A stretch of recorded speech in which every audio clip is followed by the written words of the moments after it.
Hello दोस्तों, welcome to Balvir sir की class. मैं आपका इस क्लास में फिर से स्वागत करता हूं।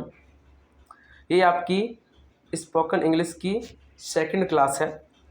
पहली वाली क्लास में हमने वर्ब के बारे में पढ़ा था। अगर आपने उसको नहीं पढ़ा है तो जाइए, हमारे चैनल पर जाइए और उस वाली जो पहली क्लास थी उसको पढ़िए। और इसके बाद ही हमारा जो है सब्जेक्ट समझ में, यानी कि सब्जेक्ट के बारे में आज पढ़ेंगे, वो समझ में आएगा। और एक और बात, वीडियो को पूरा देखिए तभी समझ में आएगा कि क्या कैसे क्या है। और आधा देखने से कुछ समझ में नहीं आने वाला, तो पूरा देख के जाना, तभी आपको समझ में आएगा। अब आ ही गए हो तो पूरा देख के ही जाइए। तो अब पढ़ने वाले हम सब्जेक्ट के बारे में।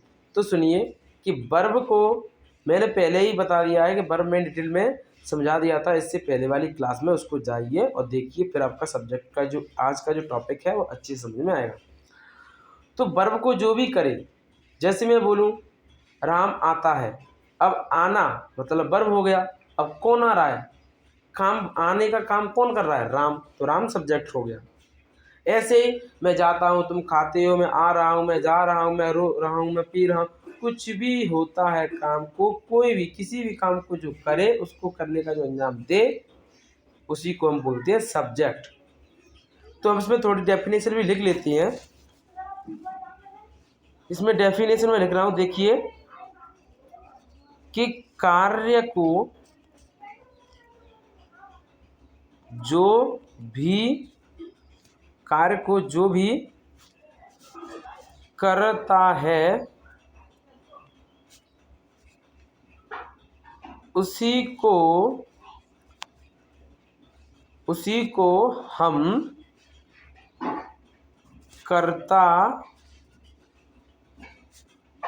हम कर्ता, मतलब बोल सकते हैं कार्य करने वाला जो होता है नहीं हमारा, यानी सब्जेक्ट, उसी को हम सब्जेक्ट या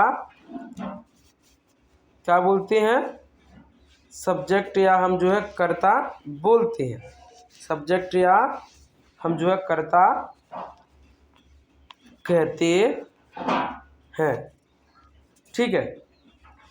सब्जेक्ट क्या होता है, कार्य को जो भी करता है उसी को हम कर्ता कहते हैं। जैसे हम यहाँ पर जो है एग्जाम्पल ले लेते हैं। जैसे देखिए, आप ध्यान से देखना। जैसे मैंने बोला मोहन आता है, सबसे पहले देखना है आपको कि इसमें जो ये मोहन है वो आ रहा है, मतलब आने का काम हो रहा है। इसमें सबसे पहले वर्ब देखना है हमको, वर्ब क्या है। तो इसमें आना तो काम हो रहा है, और काम को कौन कर रहा है, मोहन। तो काम को जो इसमें लिखा है ऊपर कि कार्य को जो भी करता है उसी को हम कर्ता कहते हैं। तो आने का काम कौन कर रहा है, मोहन। तो मोहन क्या हो जाएगा यहाँ पर, कर्ता हो जाएगा। मतलब जो आना है, आना, हमारा जो आना है, मतलब जो कम है, कम, इसको हम कम बोल देते हैं क्योंकि इंग्लिश में कम होता है। ये जो आना है ये हमारी क्या हो गई, वर्ब हो गई। और जो हमारा मोहन है, मोहन, हमारा जो मोहन है वो हमारा हो गया सब्जेक्ट। ठीक। अब थोड़ा और एक आधा एग्जांपल ले लेते हैं। जैसे मैं आपसे बोलूं हम पढ़ते हैं। तो इसमें जो हम है मतलब वी, पढ़ना मतलब रीड या स्टडी, हमारा जो